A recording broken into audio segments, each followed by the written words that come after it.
Luis XVI, el rey que debía morir. Hay muchas maneras de morir, muchas formas de encontrarnos con la muerte cara a cara. Más allá de enfermedades y accidentes, la historia de la humanidad nos ofrece una amplia variedad de métodos y castigos donde seres humanos eliminan a otros seres humanos en nombre de religiones, políticas, revoluciones o por maldad misma.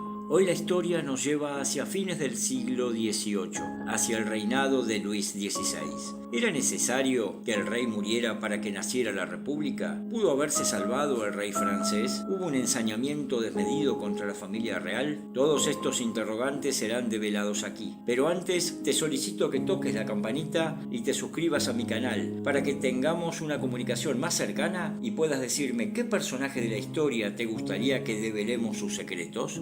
Son las 10:15 de la mañana del 21 de enero de 1793. La carroza llega al lugar indicado donde una muchedumbre espera inquieta y desafiante que el rey baje de la misma y se cumpla con su sentencia. No había podido dar el último adiós a su familia por decisión propia y para estar emocionalmente fuerte. Así es como subió los escalones rumbo a su destino escrito por los revolucionarios. La guillotina, ese artefacto frío y despiadado, esperaba ser accionado por el verdugo Sansón, que impávido y obediente observaba a un hombre sereno y refugiado en la paz otorgada por Dios en la mañana y que realmente generó asombro entre los victimarios. Luis XVI, nacido como Luis Augusto de Francia el 23 de agosto de 1754 en Versalles, fue el cuarto hijo del delfín Luis Fernando y María Josefa de Sajonia. Cuando el futuro rey nace, su padre y su hermano Luis José Javier le precedían en la línea de sucesión, por lo cual nunca pensó llegar al trono. Luis fue confiado de niño a Marie-Louise, condesa de Marsan y princesa de Rouen, quien lo sobreprotegió sobremanera sacándolo de la corte para residir en el palacio de Bellevue hasta los 6 años, momento en que es separado de ella, lo cual lo entristeció notablemente, para iniciar su formación a cargo de hombres seleccionados personalmente por su padre. La premisa de este era que Luis sea educado en base al trabajo y el esfuerzo, y no como habitualmente se hacía, reduciéndose al entretenimiento y diversión. ¿Por qué disponía de este método su padre? Para que de alguna manera combatiera su carácter reservado y su timidez extrema, pero estas predisposiciones terminaron afianzándose igual. También había algo que Luis detestaba y era corresponder a falsos cumplidos, de personas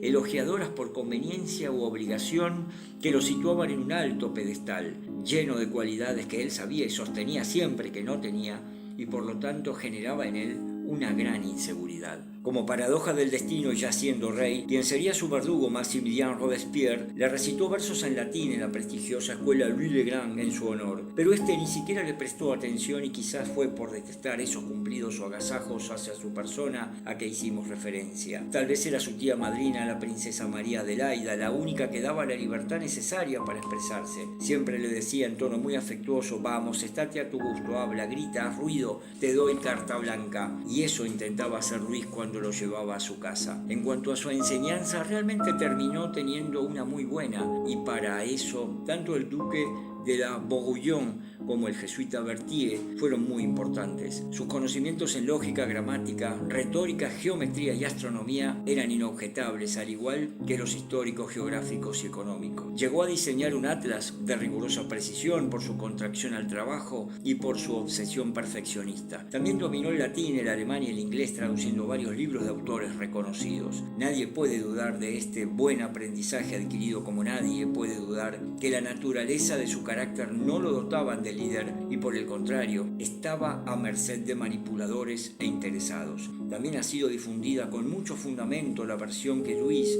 llegó a tener un trastorno derivado de la muerte de su hermano mayor, el duque de Borgoña, a los 10 años, que debió ser el soberano y actuó en la psiquis de Luis como un fantasma, perdiendo mucho de su subjetividad. 13 de mayo de 1770, la archiduquesa de Austria María Antonieta arriba a Estrasburgo, Francia, para contraer matrimonio con el futuro Luis XVI. Este enlace culminaba con 2 siglos de enfrentamientos entre los Habsburgo y la monarquía francesa, y básicamente era concertado para lograr más peso político en la geografía europea, en detrimento de Gran Bretaña y Rusia. Días después se celebró la fastuosa celebración en Versalles. Ante la asistencia de 6.000 invitados, la boda despuntaba todo el lujo imaginable y las rutinas y protocolos se llevaron a cabo rígidamente.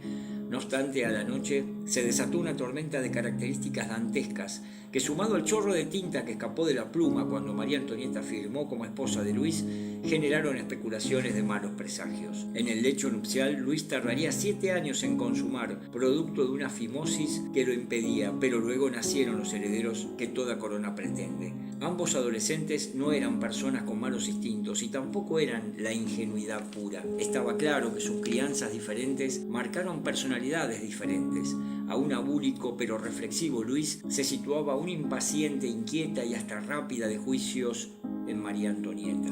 Nunca imaginaron ese futuro que se avecinaba, porque pese a estar educados para ser eventualmente reyes, nunca sospecharon que las nuevas corrientes de pensamiento pudieran hackearlos con crueldad. Solo vivían sus vidas, uno interesándose en la caza de animales y la otra recostada en el hedonismo y la rebeldía. Hacia 1774, el rey Luis XV moría luego de caer enfermo de viruela negra. Había realizado reformas importantes en su reinado en el campo económico, educativo y cultural, que dejó huellas indelebles en su país, pero ahora el poder recaía en 2 jovencitos que para nada estaban en condiciones de asumir ese poder, pero debían hacerlo. ¡Oh Dios mío! Vamos a reinar demasiado jóvenes, guíanos y protégenos de nuestra inexperiencia. El nuevo rey no tenía carácter y era fácilmente persuadido en las decisiones que tomaba. Así es como intentó realizar reformas que siempre fueron bloqueadas por la nobleza del Parlamento de París y la corte de Versalles. Hacia 1780, la crisis económica desatada era muy importante y la población sufría la falta de alimentos y sobre todo de poder adquisitivo para comprar pan, el alimento sagrado de los franceses. La bancarrota llegó básicamente porque el país se había involucrado con éxito en la Guerra de América del Norte, donde los colonos se enfrentaron a los colonialistas británicos,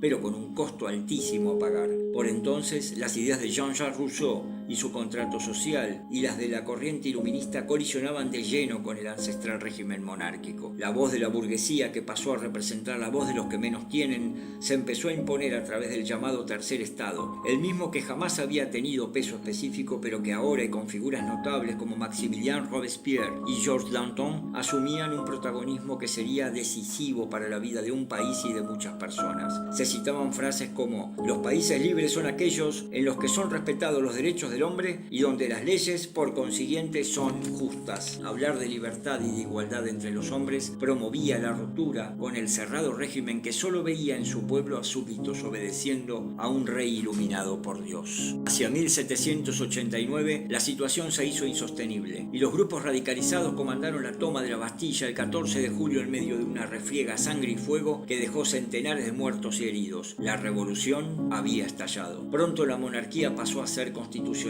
y los revolucionarios obligaron al rey y su familia a trasladarse al Palacio de las Tullerías. Luis estaba acorralado y, pese a estar en desacuerdo, firmaba leyes y reformas que la Asamblea Nacional promovía. En una jugada tan desesperada como temeraria y viendo que eran cautivos y controlados por los revolucionarios y el pueblo, decidieron fugarse para pedir ayuda en el extranjero, vestidos tanto él como toda su familia de campesinos para no ser identificados. Finalmente son detenidos en Valence y regresados a París, donde se incrementó el odio a la realeza en forma exponencial. Lo obligan a jurar la Constitución de 1791, que instauraba jurídicamente la monarquía constitucional, y el debate político se instala con vigor y del mismo asoma una palabra: república. En la nueva república no tiene lugar un rey, y menos si éste ha traicionado a su patria despreciando a su pueblo con ese frustrado plan de fuga. Luis y su esposa son arrestados y pronto las acusaciones de despilfarro, malversación de caudales públicos y el delito de traición caerán en ambos, como espada de Damocles o más bien como hoja afilada de guillotina. El juicio que tiene el rey es solo una formalidad, pues Robespierre y los jacobinos se imponen en una votación a los girondinos, que eran ciertamente moderados, y es encontrado culpable de los cargos citados. Robespierre en otras épocas había sido contrario a la pena de muerte, pero como él mismo dijo, los tiempos han cambiado y por lo tanto, para que la república naciera, debía matarse al rey y terminar con la opresión de siglos. No fue más que el comienzo de horribles matanzas de personas en medio de un estado de terror. Son las 10:20 de la mañana del 21 de enero de 1793. Luis, aún sereno, ensaya unas palabras para la multitud reunida. Ruego a Dios que mi sangre no caiga nunca sobre Francia, y el redoblar de los tambores ahoga su voz. En principio se revela ser atado, pero el verdugo Sansón lo hace reflexionar. Por favor, es el último sacrificio, y lo someten al yugo marcial. Cae la filosa hoja, Luis está muerto, y los súbditos festejan ahora como ciudadanos de la República Francesa. El día anterior, cuando supo su sentencia, declaró a su confesor: «Es terrible amar tanto sobre la tierra y ser correspondido de tanto amor, pero ahora cada pensamiento y cada amor debe de irle solamente a Dios». Para los revolucionarios, la justicia se había concretado en la tierra, aunque Luis logró refugiarse en Dios y de esa forma se armó de entereza y afrontó su vía crucis.